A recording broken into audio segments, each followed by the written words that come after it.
Come to the show. We about to chop it up. Come to the show. We got some things we can talk about. Come to the show. We about to chop it up. Come to the show. We got some things we can talk about. Chop it up. Chop it. Chop it. Chop it. Chop it up. Chop. We got some things we can talk about. Chop it up. Chop it. Chop it. Chop it up. Chop it.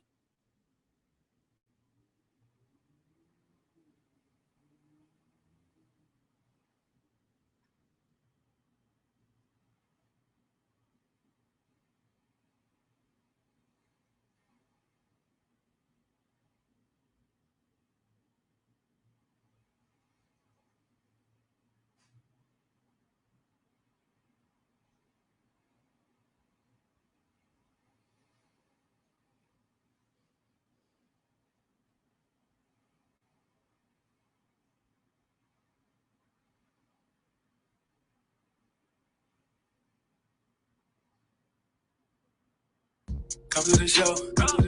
We about to chop it up. Come to the show. We got some things we can talk about. Come to the show. We about to chop it up. Come to the show. We got some things we can talk about. Chop it up. Chop it. Chop it. Chop it. Chop it up. Chop. We got some things we can talk about. Chop it up. Chop it. Chop it. Chop it up. Chop it up. Chop. We got some things we can talk about. Come to the show. We about to chop it up. Come to the show. We got some things we can talk about. Come to the show. We about to chop it up. Come to the show. We got some things we can talk about. Chop it up. Chop it. Chop it. Chop it. Chop it up. Chop. We got some things we can talk about. Chop it up. Chop it. Chop it. Chop it up. Chop it up. Chop. We got some things we can talk about.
Good evening, everybody, and welcome to another episode of the Chop Shop. I am your host, Pastor Marvin McKinstry Jr., and as always, I got rocking with me my right hand and my left hand. He's my main man, Shaka Pitts. First and foremost, we give honor and glory to God for another opportunity to bring you the real, relevant voices on the topics that matter most in Baltimore.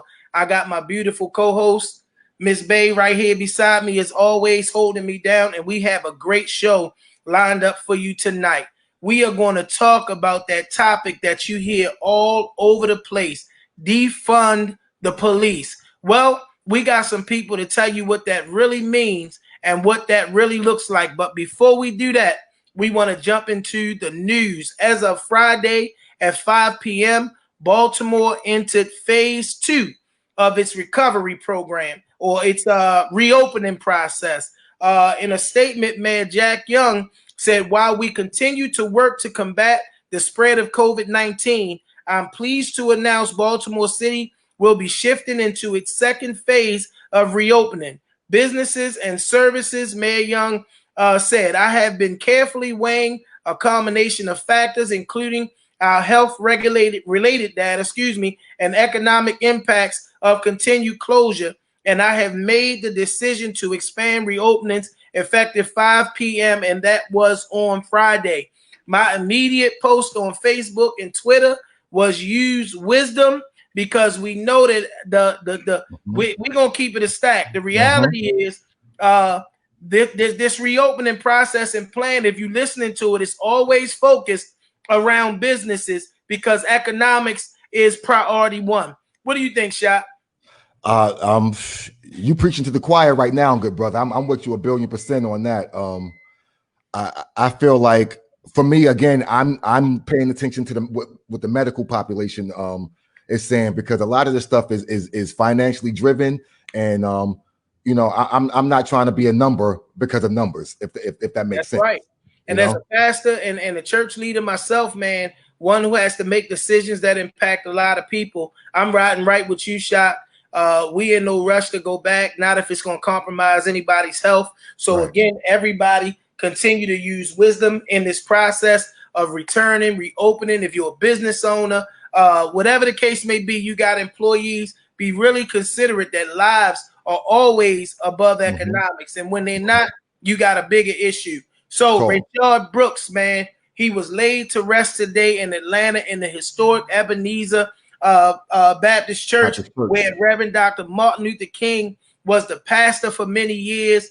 Man, we want to send our love and send our prayers and all of our compassion to Rayshard Brooks and his family through this very trying time, which is impacting our entire nation, man. But sometimes I think in the wake of protests and all of the mainstream attention, we forget that there's a family that loves a whole family that's going through something right now. Absolutely, including kids, man. He was remembered as a fun-loving dad, man. And this statement right here I wanted to share.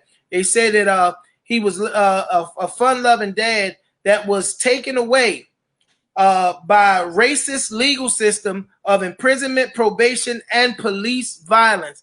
Man, I echo the sentiment greatly, because I'm just tired of seeing a different outcome for Black men who have the most minuscule of violations than mass killers who are white men. It was funny. I had a conversation right before the show with a buddy of mine. He said he has a white friend who he personally knows has done some outrageous things to cops, it's even as far as flipping cops off and driving in front of them and just all types of stuff, right? That he said, as a Black man, he know for a fact there's no way, that he would be able to get away with certain things. And it's clear, man. So I'm with you. I'm tired of the two sides of the coin. Nah, same coin.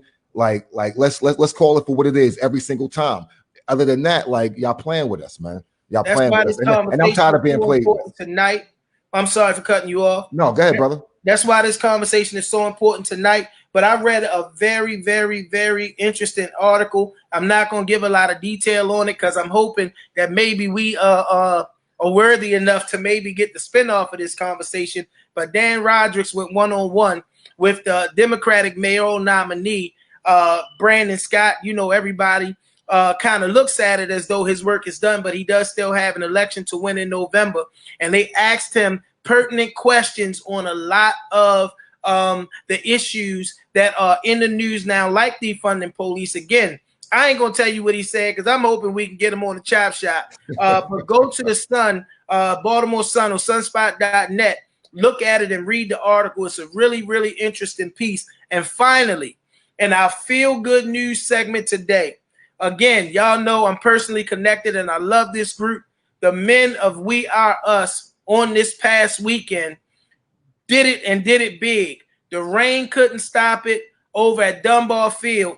They started off with a car caravan that had one of the longest processions that I've ever seen in my life. And I went live one time during the caravan just to say, boy, we got a mega procession out here and nobody's dead. We got a super procession out here and it ain't being led by no hearse. But those men, in classic fashion as they do, the heavens opened up on us, the rain came down, and we still right there in the midst of it, focused our energy, and we wind up taking the food to the people because the people couldn't come to us at Dunbar Field. So we went over into Latrobe and we unloaded trucks. You see the pictures. We went over in Latrobe, unloaded trucks. We went to 4th Street Apartments, man. We took it to the people, and the people were so blessed by it. Man, I'm just honored to be a part of this move. We have really been addressing food insecurity. I had a double blessing that day as my dad was out with me, man, and we were able to just be honest about our testimony that we have had some healing take place over the last few years. But to be out there with my main guy, you know what I mean? Him sharing in my passion to serve was everything to me.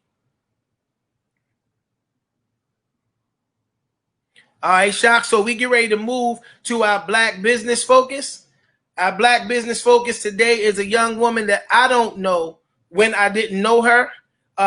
We grew up literally in the same neighborhood down in the Lexington Terrace projects. And by the grace of God, we not only survived the growing up, but we both have been able to come to a place where we're very productive people. I want to invite to the Chop Shop my very, very good friend, Miss Sean Wheeler.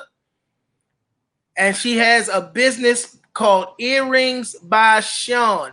She hand makes these and handcrafts these beautiful earrings that she makes. It's always important to us. Juneteenth is every day in my life, and it's every show here on the Chop Shop. And we want to always make sure that we highlight Black businesses on our Black Business Spotlight. Sean, how you feeling tonight? I am wonderful. Thank you for having me on. I appreciate you as always. I always tell you I appreciate you. Thank you very much. I also have the pleasure and honored privilege of being a mentor to Sean's son, who's a wonderful young man. Sean, tell us how you wind up. What brought about Earrings by Sean? Well, what brought about Earrings by Sean was I started off as a paparazzi accessory consultant. And I started selling merchandise for paparazzi. And one day I just woke up and I said, Sean, why are you making someone else rich? Why are you not making yourself rich, right? Or why are you not making yourself a household name? So that's what sparked me to start Earrings by Sean. My sister, Anya Beverly, she made a couple of samples for me. And then I was like, I need more. And Sean will make my own, but I started selling accessories and jewelry by selling paparazzi. And like I said, I wanted to do something for myself. We ain't calling their name no more. We got one of your wonderful handcrafted items up on the screen. Talk to us about the earrings themselves, whatever it is that whatever else you may be selling, the handcrafted quality. I want the people to hear that from you. All of my earrings are made from recycled materials, right? Whether if it's old jeans that I can't fit anymore, if it's old jeans that my son can't fit, people have donated clothes to me. So every single material that you actually see, I use materials that are recycled. I use old pocketbooks. I use luxury pocketbooks. I'm a big thrifter. So I even go out and I go thrifting for certain things. The earrings, number one, are affordable. They're handmade by me. Earrings by Sean. They're chic, they're sexy, they're classy, and they're edgy. They're everything that I think that I am. And those are all the things that I think that I am: sexy, edgy, classy. And like I said, they are affordable and they're handmade by me. I also sell graphic tees, which are really fly. So I'm just getting into that. So like I said, I have graphic tees for ladies. I have graphic tees for men. So just look at my Facebook and my Instagram, and you can see all the things that I have to offer. Most of the items start from $10 up to $35. So I try to keep things affordable. so that everybody can purchase my items. But I'm happy. I'm glad that I started this business, and I'm just all in it. So for my last question, I want you to do me a favor. You got young Black entrepreneurs, but you got young Black women. You're a proud single mother out there that have a vision or a dream. I want you, in your own words, to talk to them real quick about where you would give them a word of encouragement from Sean about following their vision and chasing their dream. I always say that everybody has a hustle, right? Everybody has a hustle. Just make it a legal hustle, right? Make it a legal hustle. Do something that you love and turn it into a business, right? It can be anything as long as it's legal, right? Turn your hustle into something that's legal and thrive off of that. And just, put your mind to it. I'm here to help anybody who needs help, to try to point people in the right direction of what to do. But just hustle and hustle hard. That's dope. Thank you for coming on tonight. Thank you. Tell people real quick one time where they can find you on Instagram. You can find me on Instagram at Earrings by Sean. Those who don't have Instagram, you can find me on Facebook at Sean's Earrings. I post daily, so check me out.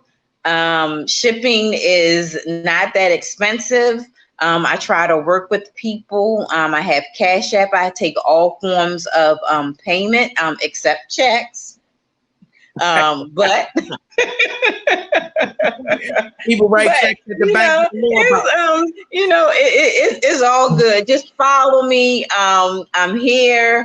Thank you again, Marvin. I appreciate you. Thank you, Bay. I see you in the background. I love you. I love you too, and thank you so much for coming on tonight. The viewership is already real high. My sister Nika, she's on tonight. She said, do it for the culture. And she said, have a moral hustle. That's right. Yes. Chop Shop audience tonight. If you go to the LBS Baltimore page where where the broadcast tonight is originating from via StreamYard, you'll be able to post your comments and we'll be able to get them up on the screen for everybody to see what you're saying during the broadcast. We're about to jump right into our topic. But before we do, we always do a dedication to a strong Black champion in Baltimore. And tonight, although we're talking about defunding police, I thought it appropriate to bring up one of my favorite guys, a guy who wore that uniform for 39 years. And he showed us and literally established a lot of the foundational work that is the bridge between Baltimore's police and its citizens. We got that picture ready, shot. That's right. Y'all see him. Retired Colonel Melvin Russell. A man who Baltimore knows and still loves.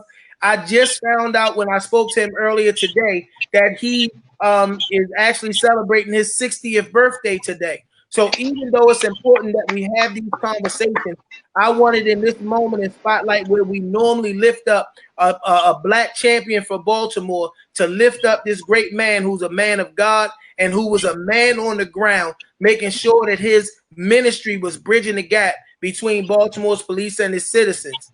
And now it's time, y'all. It's time to get right into this topic. I've said all that I'm going to say about anything other than defunding the police. And tonight, I have some amazing guests who are experts in everything from policy and legislation all the way to police advocacy, accountability, you name it. These are the guys that know this work. So tonight, I'm getting ready to bring them on the screen. One of my favorite brothers. I call him a little brother because I'm a little older, but he's a real giant as it pertains to this work of policy and advocacy and you name it. I'm going to let him tell you a lot more about it. I don't want to go into the deeper depths. He's a regular contributor to the Chop Shop, and I want to thank him as he comes onto the screen. Y'all show some hearts and some likes for my man, Davon Love. Come on, bro. Hey, appreciate the invite as always. You you definitely a big brother to me, and so appreciate just all of what you do to help our community. I appreciate you coming on tonight to talk about this very important topic. Next, I got my big brother, one who has brought me along in the ways of understanding what it is to do real work in the community. You know, one thing that I'm going to be transparent and honest about, you can go through spaces in Baltimore where you really feel like you're doing some work, only to run into some people that make you check yourself. They make you really check what impact you having, that you might have some people who like what you're doing and calling your name, but at the same time, are you reaching the people? This is a man who has made his life, his second chance in life, one, to deal with holding police accountable and reach it, making sure that everything that comes out of his work reaches the very community that he loves. Give it up for my man, old West Baltimore, Ray Kelly. What's up, little brother? What's up, big bro? Appreciate y'all for having me on. I appreciate for having you, man. We're going to get right into this conversation. But I got one more guest that I need to bring on, and he's somebody that I'm being introduced to right now at this time. But I'm appreciative that somebody in his position would be willing to come on to have this very much needed, conversation. You know, our goal here at the Chop Shop is to bring the relevant, tangible voices to topics that are affecting Baltimore, my home, my love. I might talk about Atlanta because I got compassion for Rayshard, but my love and my home in this show is about Baltimore. We have my man, Delegate Gabriel Acevero, and I hope that I pronounced that right. If I didn't, feel free to correct me, but I'm excited to have you on and been looking forward to you being with us today. You got it right. Appreciate it. Good to be in conversation with you all. And I want to shout out to Defund for extending the invitation and just allowing me to be a part of this discussion tonight. So thanks. So I want y'all to know right up front, I got my ginger tea, and my goal is to sit back, sip my ginger tea, and take some notes myself, as these men are the experts. These are the ones. So there's been a prevailing question, right? For many people, some people are headline chasers, right? They see the headline, they jump right onto it, and they try to speak on it like they know. But if you're a follower of mine on social media, you have not seen one post trying to act like I know a whole bunch about defunding the police. And the reality of it is I've done some research to learn some things, but I've been excited tonight to hear from these men who understand that. So I'm coming to get educated. Defund, defunding the police. What is that really, and what does it look like? So just a couple of things about that I think to get us started. The first is, it's not common knowledge, and it hasn't been common knowledge till very recently, that police budgets around the country are enormous.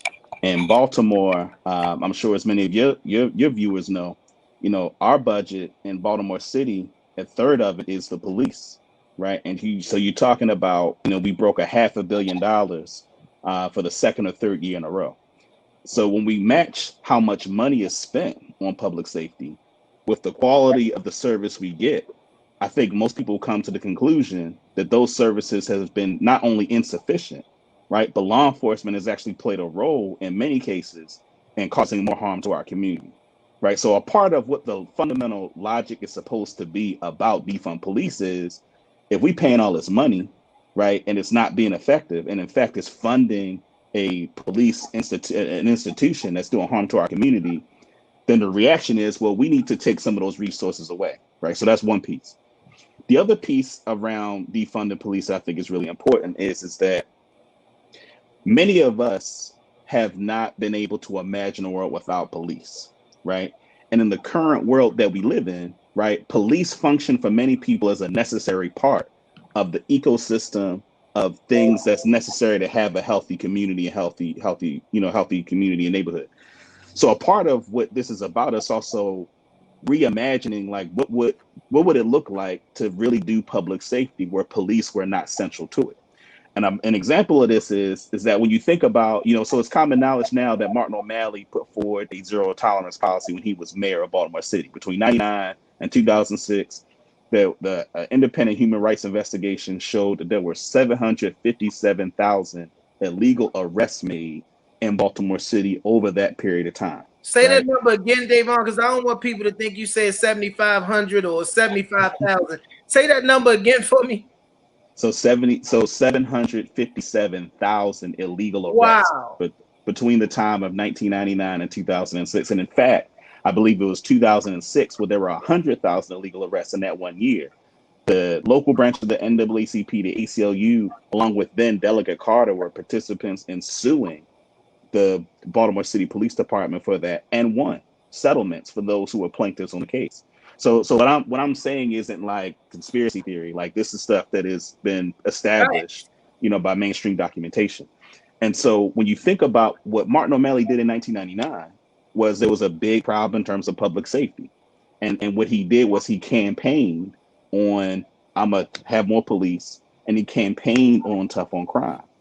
And part of the problem is that when you talk to people who live in neighborhoods where there's just lots of violence in the neighborhood, and you give people only two options, more police or less police, they're going to pick more police, right? And that's part of the limitations of how like policy's been made, is that people haven't been given the space. And one of the questions I ask sometimes in a room full of people who are like your traditional neighborhood association folks is, if I were to say that I can get together a group of 50 brothers, they would make sure that no one was going to break into your house. They would make sure nobody's hustling on your corner. You know what I'm saying? If I would have guaranteed that, would you be satisfied with that? And most people raise their hand, right, and say, yeah, I would be fine with that. So to me, that's just like a small example of what is it going to take for us to reimagine what public safety looks like. But we have to build the alternative institutions. We have to build the capacity for the community to police itself, right? As we think about what defund means. And that's been part of my concern. My concern has been, to your earlier point, that the focus is on, let's just take the money away from the police department, let's just defund police. Without thinking about some of the people who have legitimate concerns about public safety. Like, how do you make sure that, the grandmother that lives in McAdderley Park actually feels safe? So both of those things are important. And I think that's got to be an essential part of the conversation about defunding police. So Ray, I'm gonna come to you third. I want to really jump to Delegate Acevedo, and I want to pose the exact same question to you. And the reason I'm coming to Ray third is because I'm gonna frame this question out a little differently to my big bro. But I want to just ask the same question to you. Defund the police. What does that really mean for my audience? Is everybody, I say, from the streets to the seats. You'll have people on here who are in positions of power, whether they faith leaders, whether they business owners, and you'll have people who are everyday people like myself who are hardworking, raising families. We punch a 9 to 5 clock, whatever you want to classify it as. But we want to understand what it really means to defund the police department. Yeah, so when we say defund the police, what we are in essence setting up is having a discussion about budgets at the municipal level, budgets at the county level, budgets at the state level, and budget at the federal level. It is also about shining a light on certain things that people may not necessarily be aware, but is important for this conversation, which is, one, the United States as a country spends around $115 billion annually on law enforcement.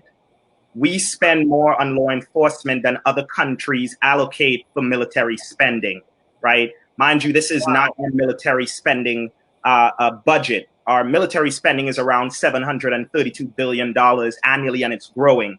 And that's a separate discussion around military-industrial complex and the work that we need to do to ensure that we are clawing back federal dollars, our tax dollars, back to our communities instead of investing in this military-industrial complex and endless wars.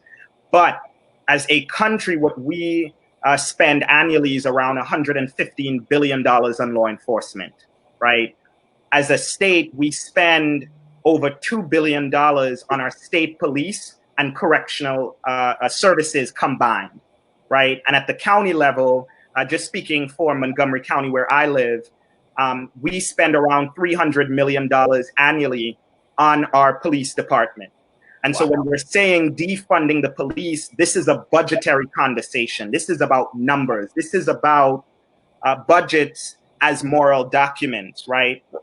when we put out a budget and when we pass a budget, it says a lot about what we consider to be a priority and what we consider to be less of a priority. And when we are spending as a country $115 billion annually on law enforcement, when we are spending over $2 billion on the Maryland State Police and Correctional Department combined as a state, and just speaking for my county, spending these hundreds of millions of dollars, and we're still seeing the kind of a disinvestment, the kind of a lines where we don't have enough money in order to pay or to build out or to invest in this community or that community. This is about having those frank conversations. So when we say defund the police, we mean disinvesting in law enforcement and in police and sheriff's departments and reallocating those resources to the communities that need it the most, that are often marginalized, that are often neglected, and where we don't see the kind of resources that we see in other communities. And so this is about a budget discussion, but it is also about policing as well. And more specifically, what we're talking about is the social issues that we don't have the courage in order to face. So much of policing today really is responding to those quality of life issues like homelessness and drug addiction and domestic violence, right? And so when we say defund the police, we are saying we should be investing in other ways to ensure that we're addressing the social issues that we've been neglecting for so long, instead of continuing to spend money on law enforcement and asking them to then go into these communities and respond to these societal issues that we're supposed to be responding to in a different way through our budgetary decisions and through our policy decisions. So that's what we mean when we say defund the police, is calling the question, but more importantly, educating our people around budgets, because ultimately it's our tax dollars that they are using to then prop up a system that supports our brutalization. And so as taxpayers on a fundamental level, we should be demanding and expecting a certain level of service and a certain level of protection. And if we're not receiving that, then we should be looking at these budgets that constitute a lot of our tax dollars, right? And we should be looking at it and demanding that folks shift those funding away from policing and back to our communities where it should be spent. You on Live with the Chop Shop. We here every Tuesday and Thursday at 6 p.m. broadcasting from Facebook Live via StreamYard. My brother Ray, I saved you for last, but with a purpose. I wanted to throw the same question at you, but there are many people who criticize, like I did, the fact that people have a tendency to jump on the hot new topic. You, as somebody who has been in and around police advocacy or community advocacy involving policing for these many years, I need you to talk about defunding the police. Is this a new thing? Is this the next new thing? Does it have any real teeth? Talk to us about it, bro. So when the defund the police whole movement first came about, I recognized the opportunity for the conversation starter. So we have to kind of know, as people that push for legislative and policy changes, that there's a process that has to be initiated, talked about. And for me, defunding the police movement was about educating on how we do exactly what Davon and the delegate said, is how do we actually reallocate these fundings and reimagine what policing actually is in the community. So like Davon said, we have to consider the practicality of the word. So to defund the police stops there as the conversation starter. We know the real conversation is, how do we reallocate those funds to more community-based efforts to kind of solve a lot of the problems that both Davon and the delegate talked about, these mental health issues and social work issues and things of that nature. So the first part of it all is actually learning how that affects us, learning that budgetary process, and recognizing, for one, in Baltimore City, how different that mechanism looks for us as opposed to a Montgomery County. So the conversation is real important. It's great that this effort is now getting the attention it needs as far as how police budgets are dispersed and allocated, but this is the beginning of the work. And I think both these guys hit on the exact point is, one, we have to make sure that when we speak on defunding and removing police departments, we have to consider the practicality of it all. So like Davon said, we have to ensure that there's a viable mechanism in place to replace the services that we actually need from the police department. So I'm always speaking on being over police, and that's what has to enter this conversation. Like the delegate said, we have to kind of reconsider what first responders we need, and then figure how we reallocate these budget items to those types of organizations. So for every emergency call, the police department doesn't have to be the first responder. They could also be the backup to the necessary response, be it social services, social workers, or mental health officials, or like you say, homeless outreach, or things of that nature, where we have to, one, define what policing is. So we have to recognize that in this country, policing as we know it was created with emancipation. So before the slaves were emancipated, policing pretty much meant, by definition, to keep clean. And law enforcement was left to the sheriffs and whom he deputized. Post-emancipation, we kind of blurred those definitions because of the need for slave owners and former oppressors to be protected from the newly released slaves. So what happens is you deputize the people that clean the streets and oversaw the slaves to help control those black people. And that's how you get a police officer from a sheriff or a deputy who is a law enforcement officer. And I remember learning that when we sat on the CODIF, and you and my good friend, I can't even think of his name, Ed Jackson, gave me that whole everything down to Robert Peel and the Palian model of policing and all of those kinds of things. And there's so many things that people really don't know about the history and the context of where police even came from. Right. And for us, we have to recognize that policing, as we know it right now in the United States, is structured to perpetuate the privilege and racist gains of our oppressors 160 years ago. So really, when we talk about defunding the police, we have to make sure that we are not defunding keeping our communities clean and prosperous. We're defunding these tactics used in actual law enforcement. Marvin. Yes, sir, delegate, come on.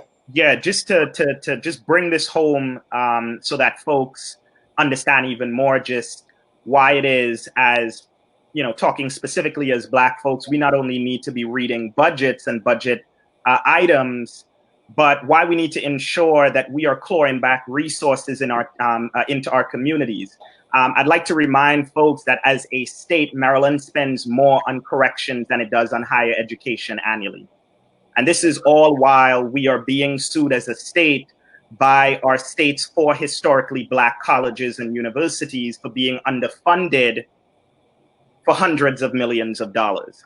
So when we talk about defunding the police, yes, it's about social services, but it's about investing that money where it should have been, which is in communities that need it, and communities that will thrive as a result of those intentional investments instead of investing in this police and carceral state that continues and I think it's important to point out, because there are a lot of folks who are talking about why it is that our communities need police and we should not be advocating for defunding the police.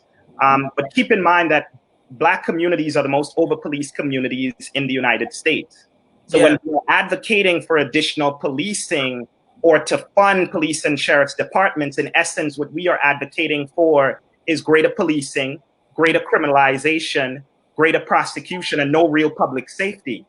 What we want investments are in the areas that our communities, the most impacted, have identified as the areas that will allow our communities to thrive. And anything other than that is ensuring that our communities remain in a certain socioeconomic status as we see today, not just in Baltimore City, but across the state and across the country. So to bring it home, right, when we talk about our state's 4 HBCUs, 2 of which is in Baltimore City, Coppin State and Morgan State, that the state of Maryland has underfunded these institutions, our institutions, for many years. And that we can't find the money in order to correct those injustices, but we're continuing to spend annually more and more on policing, on a carceral state, and on everything that is not a priority that we have identified.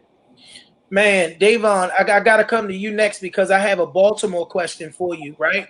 So I've seen, as we live in this social media society and, people really get the clip on social media, and I've seen a lot of people who are opponents of defunding police always going to their old faithful. You want to defund police and you got 300 murders. Every time a crime is committed in Baltimore, that's another person that is saying this is the reason why we don't need to be talking about defunding police.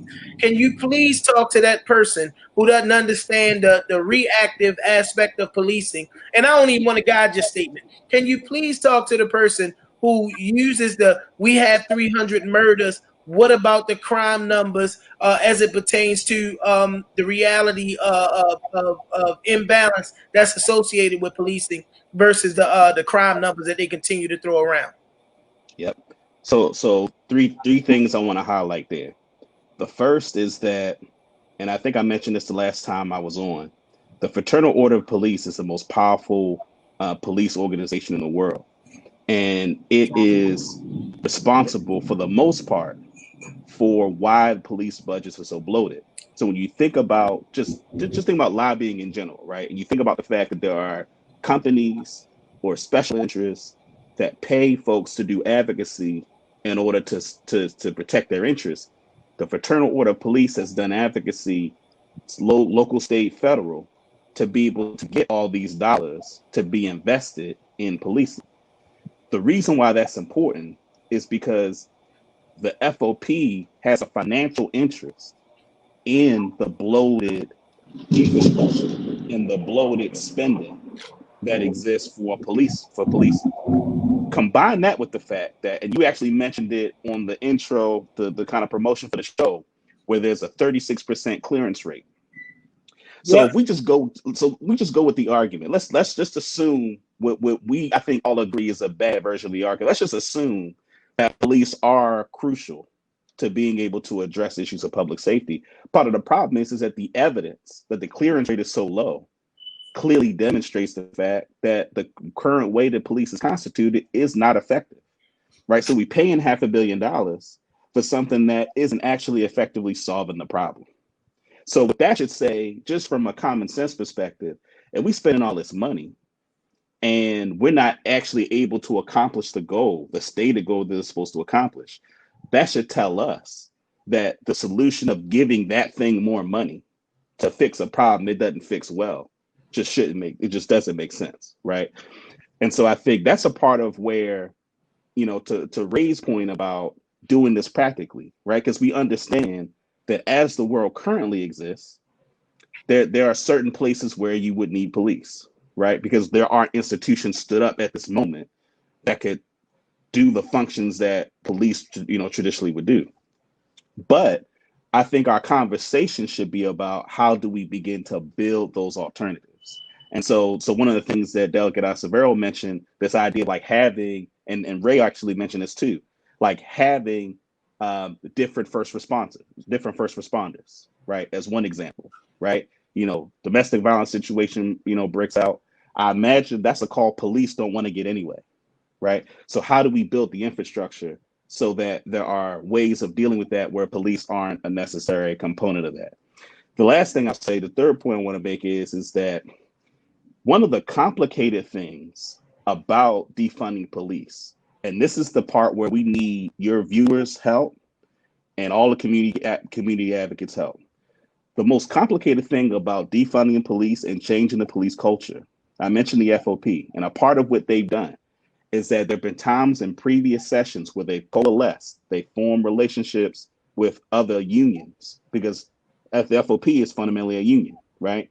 And a big part of why the budget's so high, I think I read something in the Sun the other day where Michael Harrison and Commissioner Harrison, in response to this defund police piece, says that 180 million of the 500 million is pensions and stuff that they're obligated to pay for police officers, right? So I think we have to do the work as a community of not letting the FOP hide behind labor, because they're going to frame all this stuff in terms of, well, police have rights as workers, right? And I think we have to get to a place where we understand that the history and the culture of policing needs to change. And a lot of the protections that they get from, like, the Law Enforcement Officer Bill of Rights, which essentially is a policy that gives police essentially all these protections that they equate to the protections that a public sector worker might get, right? If you work for DPW and you do sanitation, right? Or if you just work in any other public, facing or public service profession, that there's certain protection you get as a worker.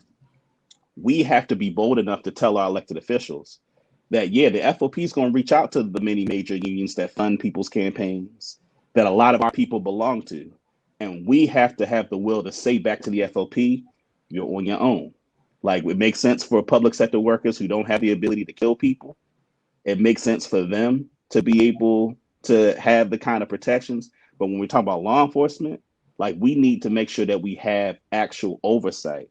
And the union has created policies like the LEOBR that make it so that we don't get to have oversight, right? So we spending all this money on policing, and we don't even get a say as to how we get to manage the nature of them rendering service that are really public goods that we're entitled to. And so we're going to need the help of the community to really raise that issue to say, look, you can't hide behind labor.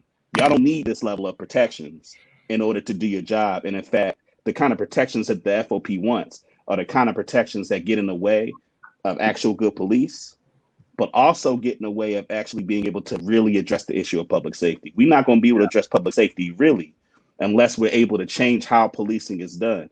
And if the FOP has a monetary interest in those big budgets, they will keep saying, let's fund what we're doing. And we all know that what they've been doing hasn't worked. Yeah. Delegate Acevedo, I'm not as familiar with Montgomery County as I am with Baltimore, but my work doing violence prevention and intervention with teens has brought me to the reality that there are some issues in communities in Montgomery County that I never knew existed. I always heard of Montgomery County and thought about it as, Gaithersburg and all of the places that are known as some of the richest counties in the country, not just in the state of Maryland, but in the country, only for me to find out that they have housing developments and some of the same real issues that you would see in any urban setting. That being the case, you're responding as a delegate that's advocating to defund police, to somebody is saying, what about all that violence and crime and all of the stuff that's happening down here? What's the response? Yes, I think it's important for your viewers to know that Montgomery County is, as of 2015, a majority people of color county. The district that I represent, District 39, is in the northwestern part of Montgomery County and is one of the most diverse districts in the state and in the country. Black, Latinx, Asian American and Pacific Islanders make up the majority. We have a huge immigrant community. I myself, being an immigrant, women make up the majority. So we're a very diverse district, and we're a very diverse county. But what I also try to remind folks is that we're often seen as this affluent jurisdiction where there are pockets of poverty, when in reality there is a lot of poverty in our county, and there are pockets of wealth. And that means that we have to respond to those needs and to those communities differently. When we look at our education system, the majority of the students that we add every single year to our school system, which is the largest in the state, are Black and Latinx kids. When we talk about the increase in Title I schools, not just in my district, but across our county. And another thing that we're looking at is a lot of overcrowding within our schools. And so my focus is ensuring that we are investing in education and not building a policing and a carceral state. One of my favorite quotes is from the poet Victor Hugo, who once said that when we open schools, we close prisons. And so when a lot of people shirk away from this terminology of what it means to be a prison abolitionist, it means for us to invest in things that will make prisons obsolete. And so that's what we're talking about when we're talking about defunding the police. It's about prioritizing the areas and the communities that we should have been prioritizing, where this idea of a militarized police is not necessary, where we don't need to see them on our streets. And I'd like to just come back to three things that Davon mentioned that I think is very important for your viewers. And one is the role of the FOP in this entire process, the Fraternal Order of Police, which is an organization that fancies itself a union. It is not within the AFL-CIO, the American Federation of Labor Council of Industrial Organizations, which is the overarching umbrella for all labor unions. They are not within the AFL-CIO, but oftentimes they do work with other labor unions to stop or to stymie police accountability legislation that our communities have been calling for a number of years. And this is important because, as Davon rightly pointed out, we as Black people, as Black workers, some of us are members of unions. And if we are members of unions, then we should certainly be active and speaking out and letting folks know that the kind of policies that they should be advocating for in city halls and county council buildings and in state capitals and on the Hill are policies that will ensure that when Black workers clock out, that we are going back to communities that are thriving, that are not over-policed. And it's important for us to build a labor movement that isn't confined to the walls of our workplace, but instead extends into our communities, right? If you're fighting for economic justice and you say you care about racial justice means also standing up for police accountability legislation. And as a labor organizer and as the son of a labor activist, I understand that labor unions are complicit in this. And that's the question that we have to pose to our unions, all of us who are part of unions, particularly the Coalition of Black Trade Unionists. What is it that we are doing to bring about the kind of transparency and accountability and justice our communities are calling for? And lastly is, Davon mentioned the Law Enforcement Officers' Bill of Rights. I cannot stress this enough. We need to know what that document, that law, which is fundamentally flawed, what it is about, and how it prevents the transparency, accountability, and justice that our communities are calling for. And the simple answer is that it prevents that in many ways. And so we are calling for its repeal, and everyone should be contacting their state delegates and state senators to repeal that document that protects corrupt and racist cops. So I'm coming to you, Ray. There was a question. Shaq, can we get the question up, the one right before, and we got our very own Senator Jill Carter on with us, and I believe that this defunding police may be an ongoing conversation where we're going to have to get you back on because you really are taking care of our comment section right now. Is there any campaign in place to ask our legislators to pledge not to accept any money from the FOP? And our very own Senator Jill Carter said, yes, there is, and they're currently looking for a link. So I want all of our viewers tonight to look for that link. But I want to ask the question to you, Ray, as a person who you're currently heavily involved in the consent decree, from a community perspective as well as being a part of the monitoring team and things of that nature.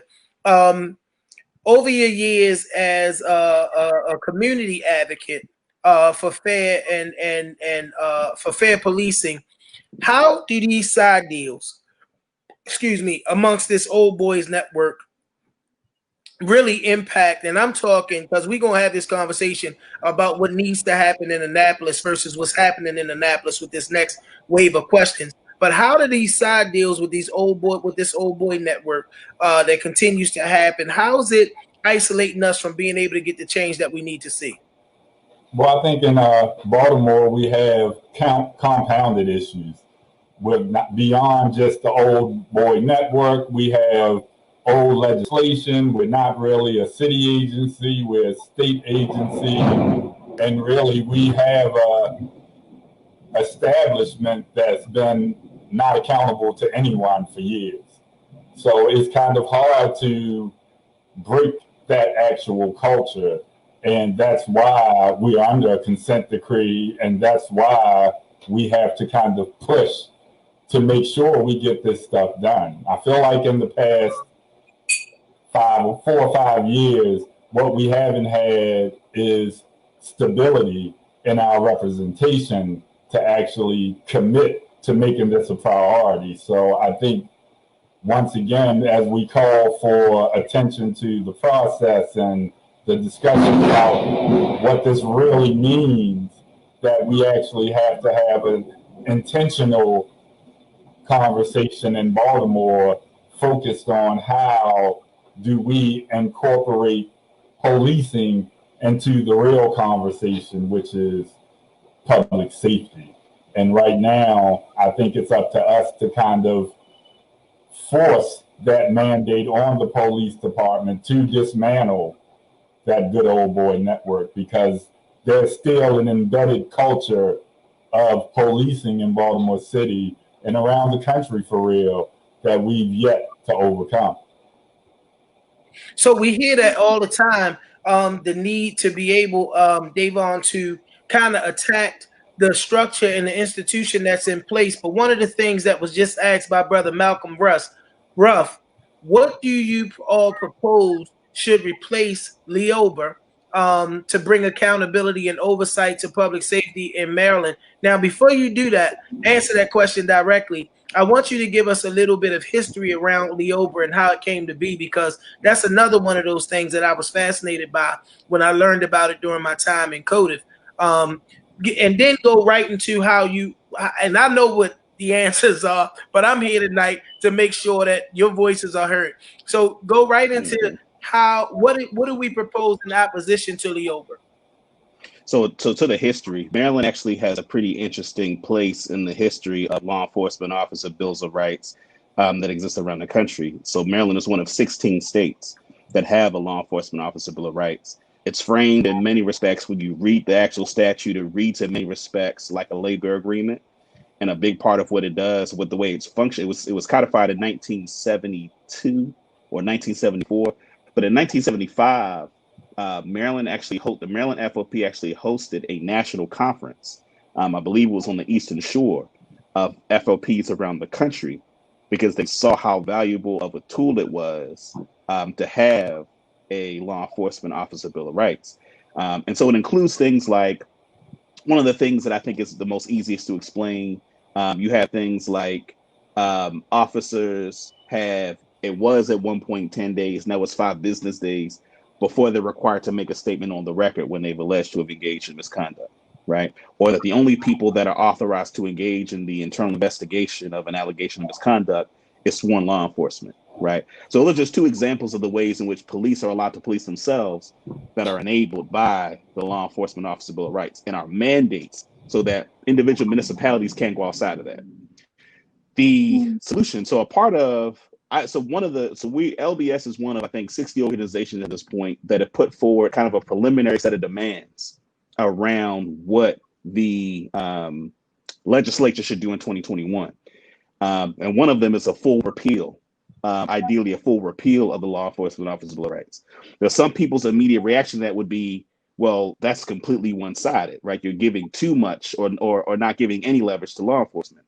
What I would say is that the traditional mechanism of negotiation should be in the hands of the union and the municipality, right? So in terms of whatever protections that each municipality deems is necessary for law enforcement, work that out in the process of the negotiation between the individual municipality and law enforcement, right? Because what the Law Enforcement Officer Bill of Rights does is that it creates this statewide mandate that cannot be superseded by local municipalities, where then the FOP has certain things they don't even have to negotiate, right? So that what was a 10-day rule, now 5-business-day rule, they don't even have to negotiate, right? Because that's state law that can't be touched, right? And so what needs to happen is if we repeal it, then the two sides can just negotiate, and that's a place where our vote then matters, like our political organizing matters. Because then as we elect mayor, because what a mayor could reasonably say, and this is what past mayors have said, what mayors can reasonably say is, ain't a whole lot we can do. The state has all the power because of the LEOBR. So we get it, but we can't really touch it. What repealing the LEOBR what that does is now the accountability is on the administration. So now we can go to the mayor and say, okay, we count on you to negotiate a contract that will not give police all these protections, right? And so I think that's the alternative to LEOBR, repeal it and let the municipalities negotiate on what is in the contracts, municipality, by municipality, instead of giving the FOP all that leverage that allows them to do what they've been doing. And protection by state law.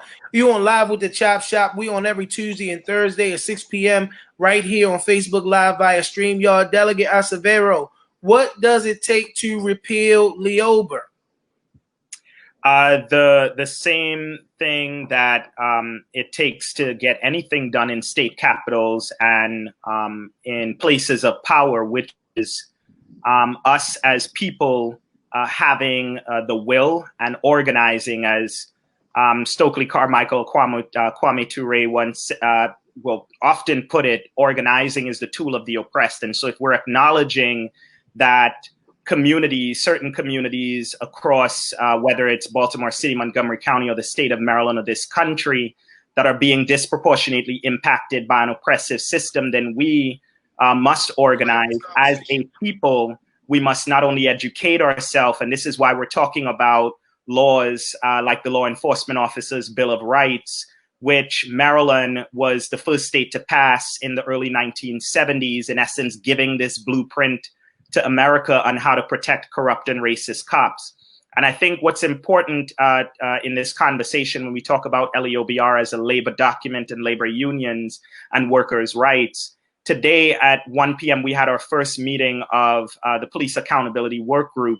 And one of my colleagues, Delegate Deborah Davis from Charles County, had pointed out something that is absolutely true. And I know this as a union organizer myself, is that, if we were to repeal the Law Enforcement Officers Bill of Rights, this in no way means that workers no longer have protections. There is federal legislation like the National Labor Relations Act. There are certain state laws around collective bargaining for public employees that would still ensure that these workers have protection. What this is an excuse or a veneer that the Fraternal Order of Police and other labor unions who must be called out when we're having this conversation, they hide behind this veneer of this is a labor document and this is about workers' rights. And the reality of it is, if we all agree that police violence is an issue, and I would hope that more of my colleagues in the General Assembly would agree with that, then we should be removing the mechanisms. We should be removing or repealing the systems and the policies that perpetuate violence against Black people, against Indigenous people, against Latinx people, against LGBTQ plus people, because this is a fight that has a lot of intersectionalities for a lot of other communities, right? June is Pride Month, right? Where the LGBTQ plus community sort of talk about the Stonewall riots. But even that movement came out of police brutalization. And so we as a people should be organizing and working with other communities, including the Latinx community, right? Because they are also impacted on this issue, to ensure that we're dismantling the systems and the policies that support this kind of a brutalization and protect corrupt and racist cops. And the LEOBR is a part of that.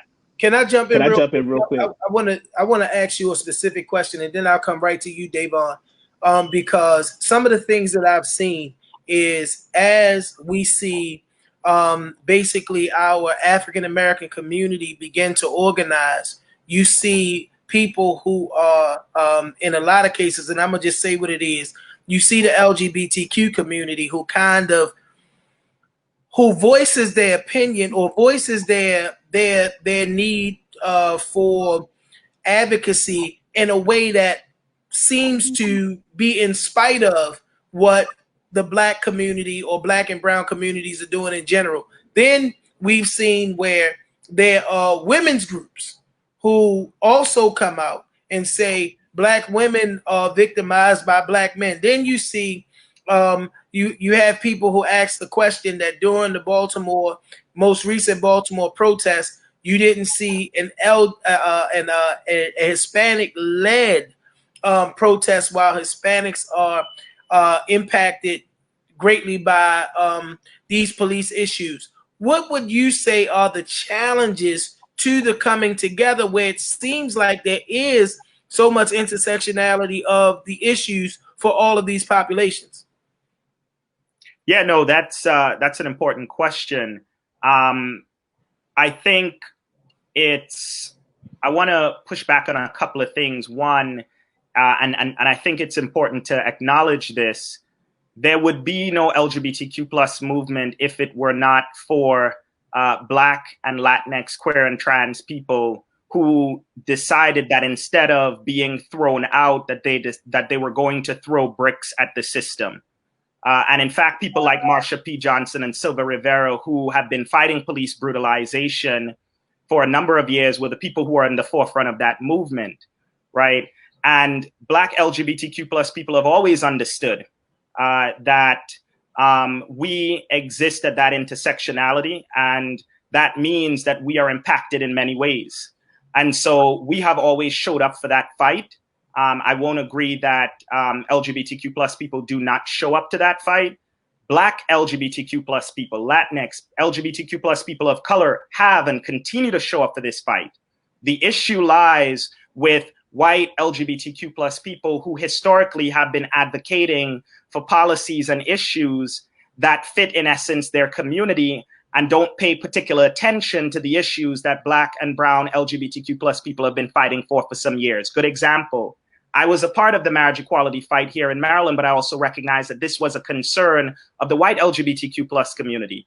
When we go to Black queer communities, we see that whether it's youth homelessness, whether it's discrimination in employment and housing, whether it's police brutalization, those are the issues that we continue to talk about.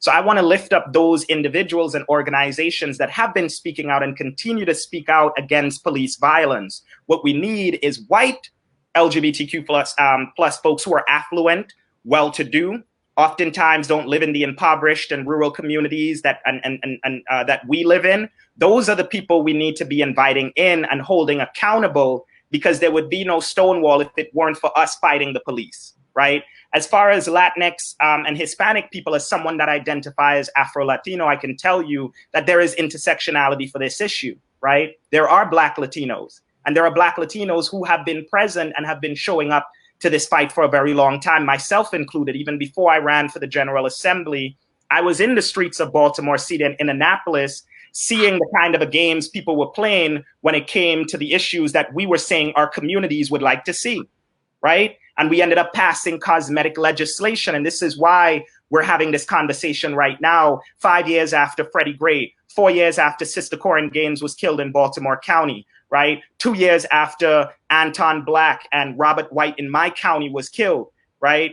And so we have named legislation after Anton Black called Anton's Law that will begin to address those inadequacies in state law. But we need to build solidarity, because the only way we defeat racism is with solidarity, right? And that means building coalitions with other impacted communities so that we're dismantling the system in a very strategic way. Davon, you got it, man.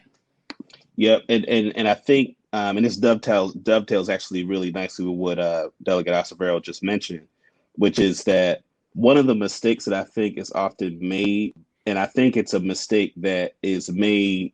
It's an honest mistake where people are so frustrated with the kind of political establishment, and they're so frustrated with just how things are, that there's sometimes, broad statements about, who's not doing what. So a part of the point I want to make is that to the initial question you asked, Delegate Acevedo, about like what can people do? It's going to be very important for people to support those legislators that are champions on this issue. And it's going to be very important that we as a community support legislators that are going to speak as forcefully to this issue as possible. Right. And so, we talked about, Senator Carter, who, has been a champion on these issues for a long time. I thought it was important to have, Delegate Acevedo, because he's somebody that's, been a champion on these issues before in the legislature and now as a delegate in the legislature. And so I think it's important for folks to be able to provide support for those kind of legislators. I want to give an example of a contrast. So there was a op-ed written in Maryland Matters recently. It's written by a delegate out of Charles County named C.T. Wilson, right? C.T. Wilson is a Black delegate, Charles County, and he wrote, and basically his op-ed was, the top of it was, Black people actually really like law enforcement. We actually like law and order. We just want more effective law and order. We actually need better training. He suggested that it's important for police officers to have military grade training so that they have more discipline and physical encounters with folks. And one of the points he makes is that you shouldn't be a police officer unless you can effectively, physically subdue a person. And the reason why I raise that is because a part of the concern that I have is that the legislature will pick certain champions on the issue for whom will give versions of the perspective that, many of us will find problematic. Because the issue isn't we like law and order. The issue isn't that we just need, more and better police. We need to reimagine what police looks like, and we need community oversight over law enforcement. And he mentions community oversight kind of towards the bottom, right? But doesn't mention really the FOP as really being an enemy of progress on this issue. And so a part of the point I want to make when you ask the question again, the question back to look at Acevedo, which is, what can folks do? What is it going to take? It's going to take the community getting behind those that are like true champions on the issue that's about justice, and being able to distinguish between those folks and folks that are going to be put in position. Because when I saw that Maryland Matters op-ed, my first initial thought was, oh, he's going to be somebody they put out there to try to be a champion and try to go with his perspective. And we need the community to know the difference. We need the community to know that it's a big difference between Delegate Acevedo and Delegate C.T. Wilson. No disrespect to the brother, right? It's not personal. But when he wrote his op-ed, what I'm clear about is we don't have the same perspective. And his perspective is not rooted in the kind of politics of liberation that's really necessary for this moment. So let me come to you, Ray, because Senator Carter just put in there, they choose the ones they control, and that's the bottom line. And I want to thank her for her comments tonight. I want to thank Nika. So many people are chiming in. But Ray, I want to come to you because you have a very unique seat in this conversation, and I'm going to go ahead and poke the bear as it pertains to this. You have a position in the consent decree, right? The consent decree didn't directly make provisions for defunding police or anything to do with that type of conversation. And really, many people question even the very effectiveness of the consent decree, right? From a person who is a community advocate, I want to be clear about that, a community advocate who has fought for accountability in policing. You're working specifically and directly to bring the community towards the conversation of the consent decree. However, the outcry now is defund police. Is there a balance between those two for you as a person who works in it and from the perspective of community understanding? So for me, we have to recognize that we do have a consent decree. We are obligated to fulfill the mandates, and there are budgetary obligations that the police department will be forced to adopt in terms of extra trainings, technology mandates, and things of that nature, where that's the only way the consent decree actually affects the budget. We knew going in that the consent decree doesn't supersede any state laws. So from our advocacy point, it's always been the same, that we have to push all of this to a policy perspective. I think, once again, because of the continued state of our city, it's been hard to maintain gravitation to the consent decree. We've had so many other influences on public opinion where the consent decree is kind of named in the afterthought when we're talking about all of these other issues that the cities has with the police department as well as public safety. So I think those two are not mutually exclusive, but the consent decree, which works upon a timeline, has it laid out how this will actually be implemented.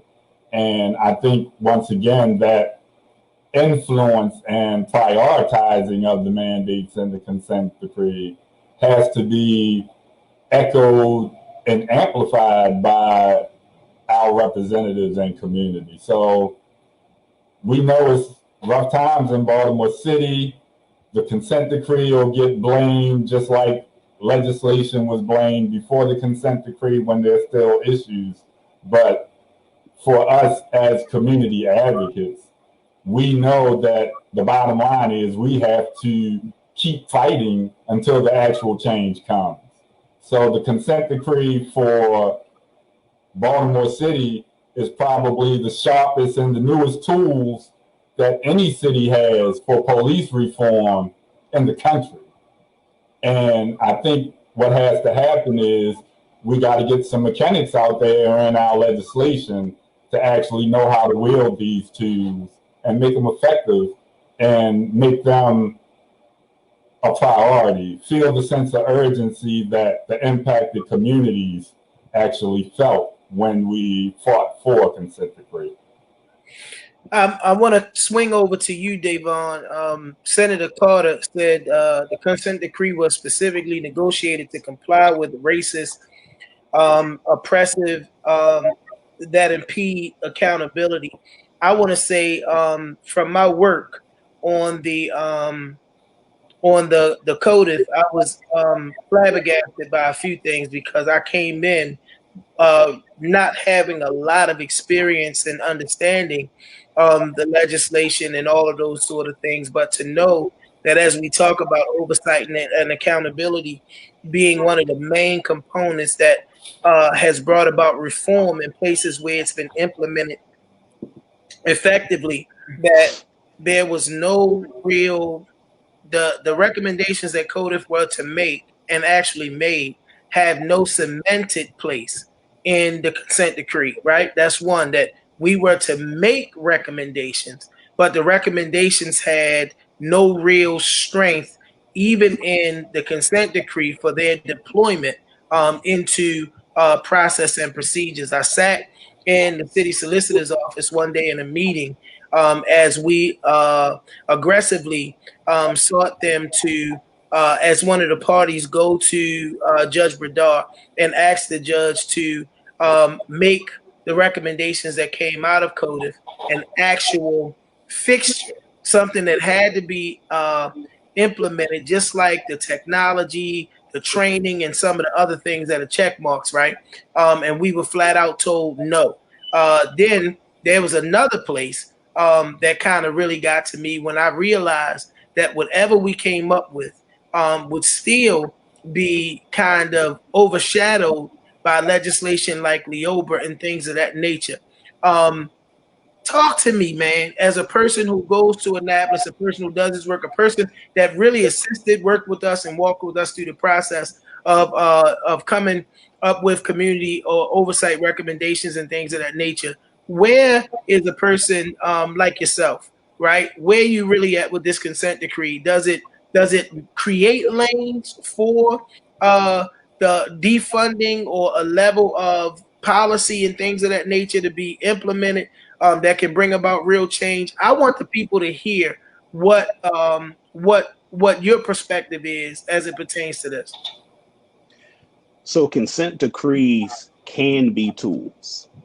It's important for people to understand what actually a consent decree is. As I understand it, a consent decree is an agreement between two parties, in this case, the Department of Justice and the Baltimore City Police Department, an agreement where a judge has been put in place to essentially help to manage a process by which the policies of the police department are changed in order to accomplish the goal of having more accountable policing, right? Just to put it very succinctly, with a threat to sue, right? So it's one of those things where it's like, the DOJ is exercising its power, its discretion because they could have just sued Baltimore City Police Department, right? And made changes that way. A consent decree is kind of the middle ground, right? It's important to know that consent decrees is something that actually are very common, right? So there are lots of, so for instance, Baltimore City's Department of Social Services is under a consent decree and been under a consent decree, I think, for almost 30 years, right? There's a consent decree with Baltimore City, I believe the EPA. So there are consent decrees that, Prince George's County Police Department was under consent decree for a period of time. So consent decrees are not like these anomalies, these things that happen once in a while. Consent decrees are pretty common. And so to Brother Ray's point, consent decrees can be tools if they're crafted in such a way that lends itself to really giving power to the community to set the agenda for what the policies and procedures for the police department would be.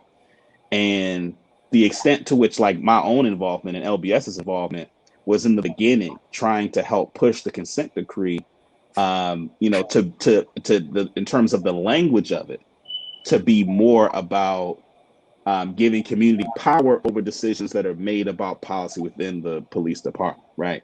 Now, I wasn't satisfied with the outcome of that. I do think it's important to have people like Ray on the inside, right, who can push from that perspective in order to try to push for something that would be, as helpful as possible. That being said, one of the things that LBS said, and our director of research actually wrote a wonderful piece back when they were negotiating it back in 2016, where he kind of ran through the different contenders for the monitors and went through just like the different things that we should be considering. In this moment, police reform is a highly marketable social justice commodity. Consent decrees all over the country, a big part of them as it relates to policing. There are a lot of national organizations for whom their professional careers and their ability to, quite frankly, write grants to get paid to do work on litigation having to do with consent decrees or advocacy about them. There's lots of incentive that there has been to put the focus on the consent decree as this kind of overarching thing that's going to solve the problems of law enforcement. Now, those who are in the know have never made that claim. Like Brother Ray has never made the claim that the consent decree is going to be this major force towards police reform. I think the point that Brother Ray has made is it's a tool that can be used to address the policies within the police department. But the consent decree is very limited because, as I've mentioned before and other guests have mentioned before, law enforcement, as a matter of policy, is the providence of state and local law. The federal government does not have jurisdiction over local and state law enforcement policy. So the consent decree is, at best, is a agreement to incentivize a police department for whom its own internal policies can be improved to be more accountable. That is separate and different, and in my estimation, not as big of a priority as the state legislation that will create the openings necessary to really transform the police department in a way that, maybe one day can be abolished and we have an entirely different apparatus for law enforcement. But if we were moving towards a more community-based alternatives approach to community safety, it's the state legislation that's going to do that. The consent decree doesn't really get at that, and it doesn't get at that in a way that we're going to see a whole lot of observable outcomes as a result. Thank you. Delegate Acevedo, you still with us? Yes, sir. We here. We got to get ready to start to wrap this puppy up, man. But I first of all, I want to say thank you to each and every one of y'all. We're not at the actual wrap up point, but man, this has been so insightful and so enlightening. The audience is still engaged. We still around 60 viewers. What I want to get you guys to do right now, publicly and on camera, is commit to coming back with me soon. And when I say soon, I mean maybe in the next week or so, to continue to have this dialogue. It's a dialogue that I see people are still very engaged in. And we have a lot of people who want to know. This platform is not about novelty. It's an opportunity for the voices that matter, the people who can speak the necessary language in layman's terms, but with all of the proper diction for policy, legislation. That's one of the things I've always loved about my big brother Ray, is he's been an educator to me, helping me to understand from the policy to the street level.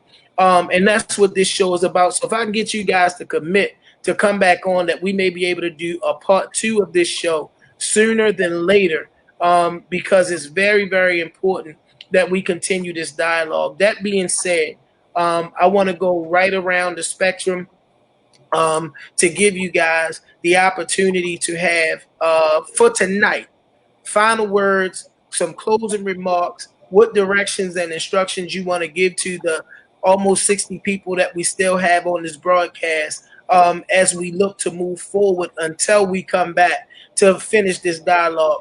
Ray, can we start with you, big bro?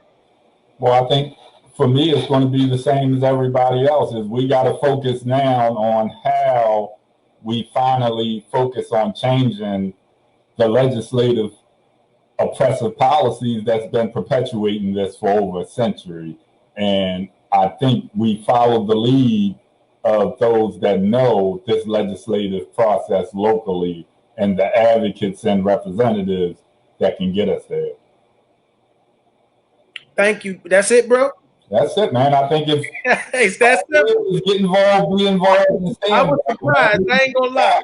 Of preparing for January. I was surprised, man. I ain't gonna lie. But I'm in another place right now. So I do want to say, Dean Lines, my name on Facebook is Marvin McKinstry Jr. Please inbox me that person's information, and it may be a possibility to bring them on when we do the follow-up show. Dean Lines commented that there's a group out of young African Americans that has drafted some legislation called Breathe. And are you familiar with Breathe, a young and growing movement that is trying to implement legislation that will defund police? Dean, I'm going to be completely honest with you. We going to vet them. And if it's somebody, now we don't vet for agreement. We're not vetting them to see if we agree, but to see if they are a viable and credible voice to our communities concerning this topic.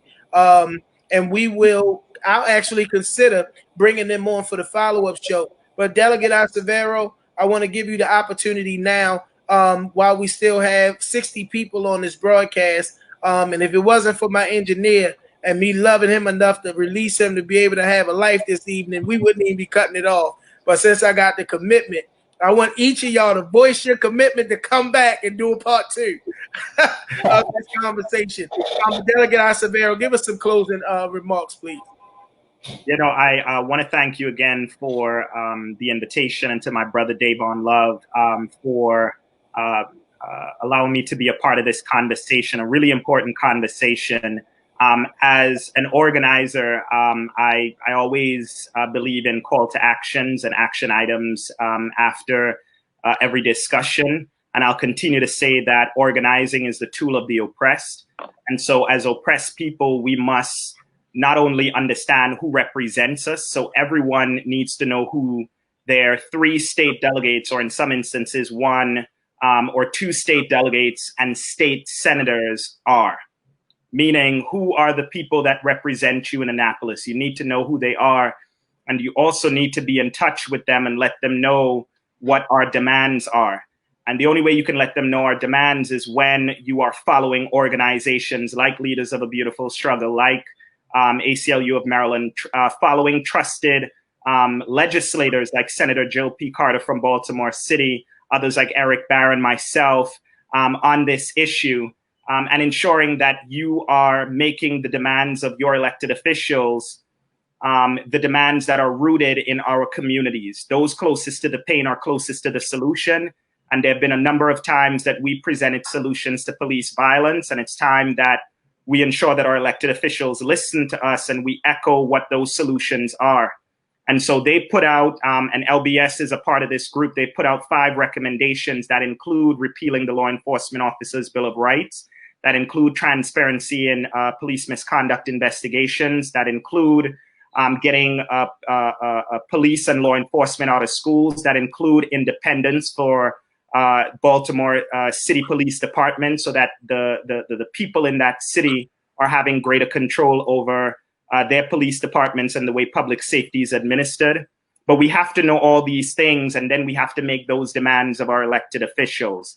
I would also make a plug that folks check out my piece that I recently wrote in Maryland Matters, titled "When Pain is the Prerequisite for Progress."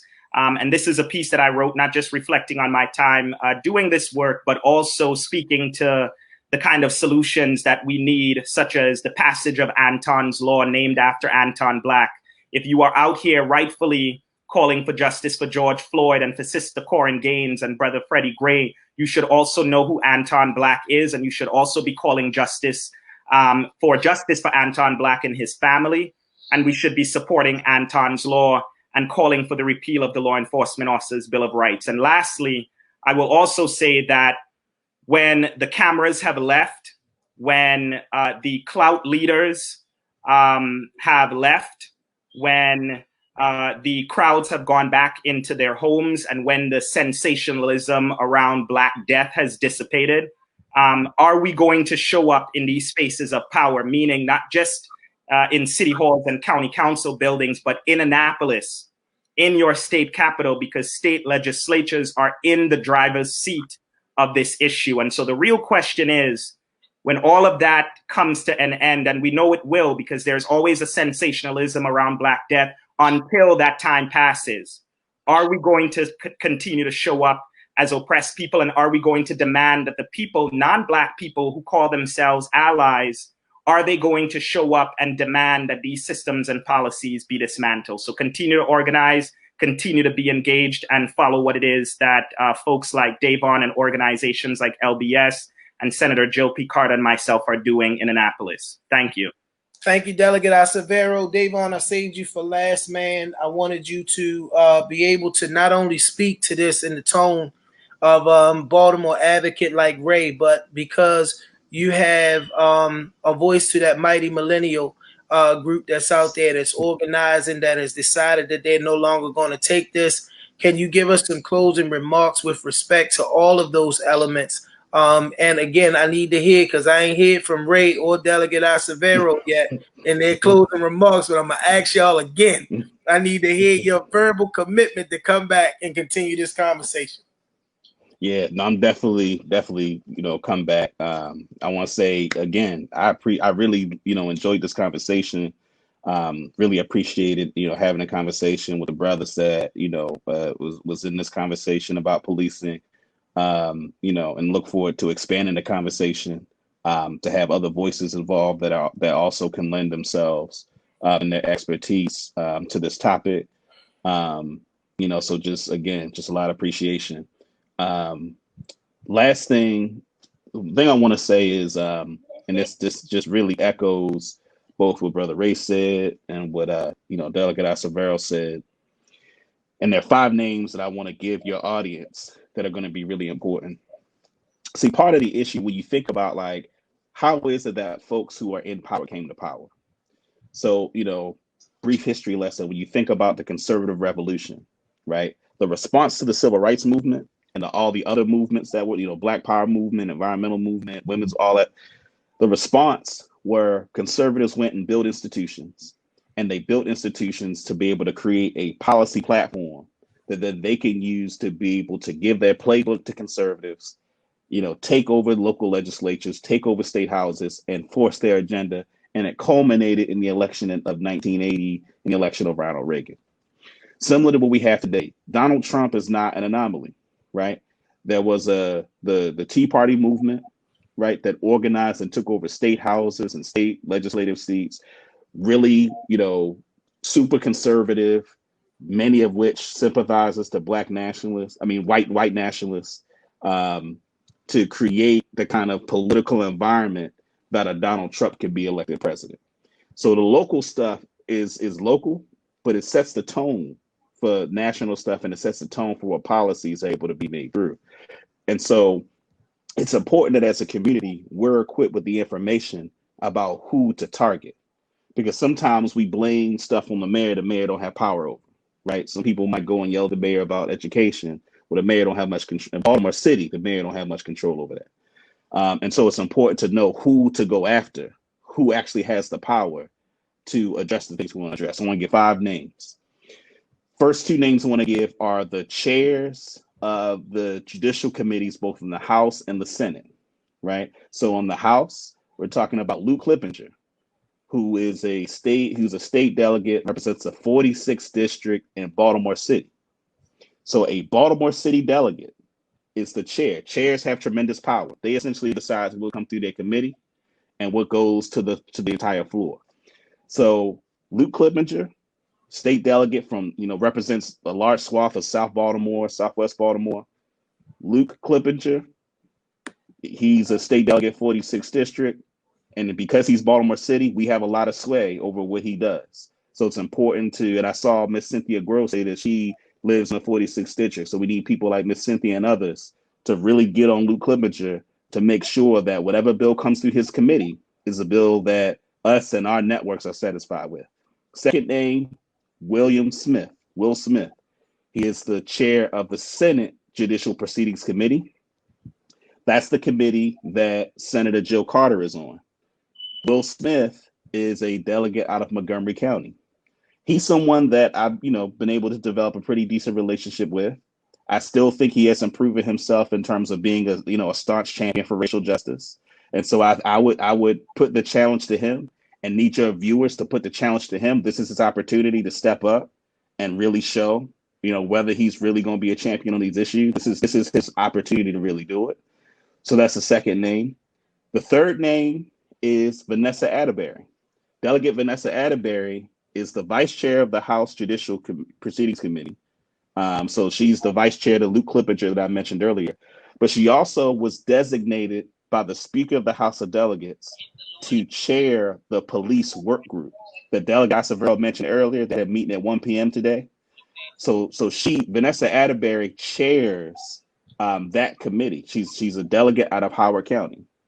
So it's going to be important. If you know people in Howard County, it's going to be important that you get folks to reach out and make sure you press her to make sure that the legislation that comes out of the work group, because that work group is going to have a lot of influence on what bill comes out. It's going to be really important that as a chair, she's moving stuff that's quality stuff. Last 2 names, very important. First is our new Speaker of the House of Delegates, Adrienne Jones. First Black person and first woman to be the Speaker of the Maryland House of Delegates, right? Very big historic accomplishment. It's going to be she's a delegate out of Baltimore County, like the Randallstown area, Marysville area. It's going to be important. If you know people who live Randallstown, that kind of Marysville, that Liberty Heights corridor or Liberty Road corridor, people in that general area, one of the most powerful person in the chamber. So it's going to be important that people reach out, call, and again, say to her, whatever legislation comes out of this work group and whatever legislation passes the floor, she needs to be on board with what our networks are satisfied with. Last name, Bill Ferguson. Bill Ferguson is the new Senate president, right? He succeeds Senate President Mike Miller, who was Senate president for about 33 years. So Bill Ferguson's the new Senate president. He's the state senator who also represents the 46th district. 46th district is South Baltimore, all those different places around South Baltimore. It's going to be important. Reach out to him, call him, most important person in that chamber. And so it's going to be important for your listeners who live in those parts of Baltimore City to really get on Senator Ferguson, Senate President Ferguson, and again, to make sure that whatever comes out of the Senate is what is necessary with us and our networks of support, what the community says is going to be satisfactory in terms of legislation. So I just wanted to give your audience those 5 names, because those are 5 names that you're going to hear a lot about during session on this issue. Man, I appreciate you guys tonight. I want to again thank you, and I'm going to thank you one more time before we get off the air. I do want to say we have a dynamic show coming up on Thursday. Shock, if we can get everything loaded up for that show, we're going to be, if you notice, there's kind of a tone that's been set on the Chop Shop. On Tuesdays, we kind of have more of a political focus, and then on Thursdays, we're doing some direct addressing of the violence in our community. So the question that came out of the protest was, what about the violence in Baltimore? And we've had a continuum of conversations about the violence. And this week, it's going to be a real good one. I'm going to let this video play, then I'm going to come back and tell you a little bit more.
So you see it this Thursday, we're going to be talking to 4 very credible messengers about the need to directly impact the violence through mentor programs. These are 4 people who literally kind of launched out with just intention to do some good, and God has given such great increase. We're going to have on there Cameron Miles, who to me, in my estimation, is the father of mentoring here in Baltimore, with his mentoring male teens in the hood program.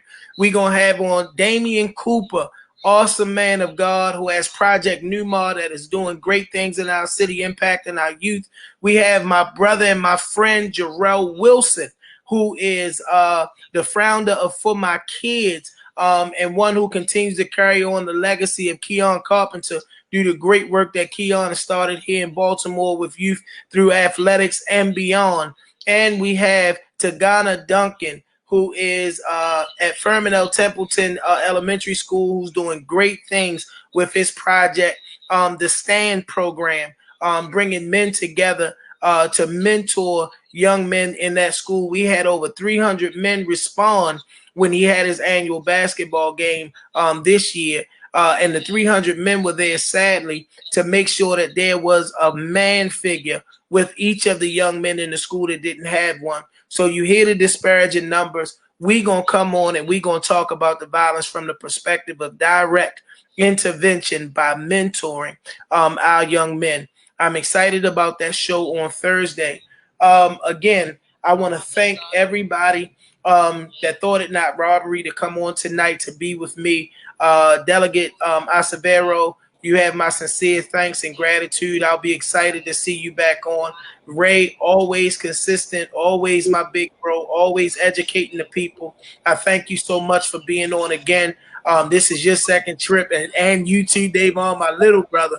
I thank God that when I look at us, I can see generationally the continuation of the important work, because this is definitely one that's going to be needing to continue. I want to thank my right hand and my left hand, my main man, Shaka Pitts, who's behind the scenes making the magic happen. While we're on this broadcast, I want to thank the LBS group for allowing us to broadcast from their page. Our viewership has been off the chain the entire show. I gotta get my following up, man. The numbers have been crazy. I want to thank you, our viewing and listening audience, my favorite people, some of my favorite people. Senator Jill Carter has been on with us the entire time. Nika Namdi, Miss Diane Connolly, we thank you. Sandra Sermons have been on. I even seen producer and actress Sonja Song jumped on and dropped a comment.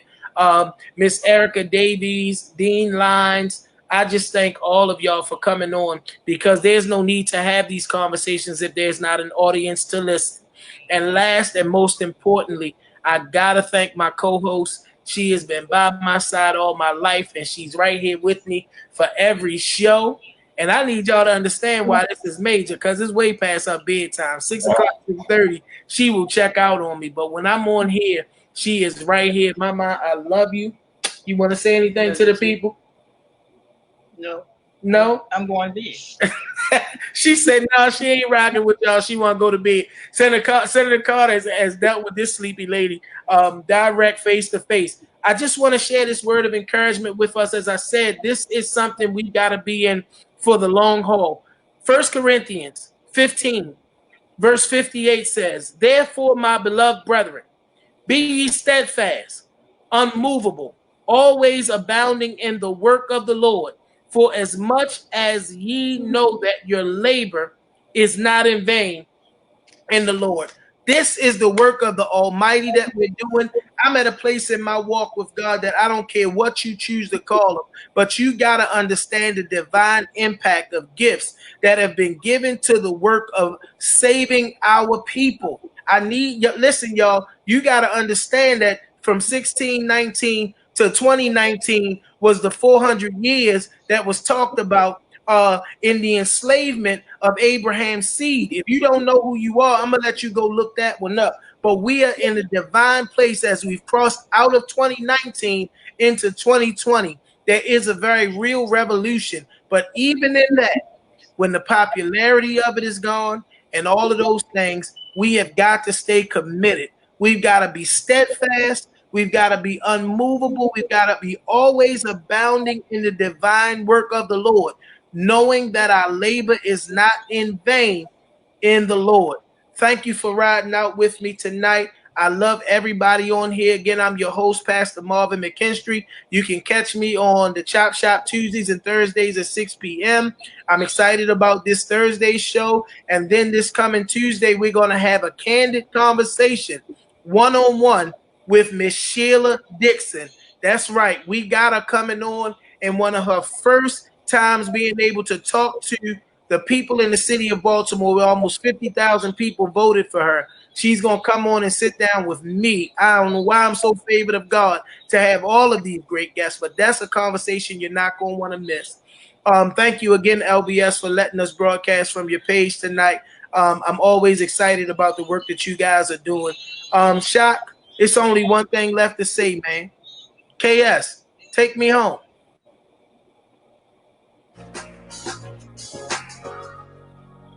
I can be more. There's nothing that I can't achieve if I just believe. You can be more. You can make everything. All right, about to hop off. Y'all take it easy. Thank you, brothers. All right, go on, peace. Be more, be more.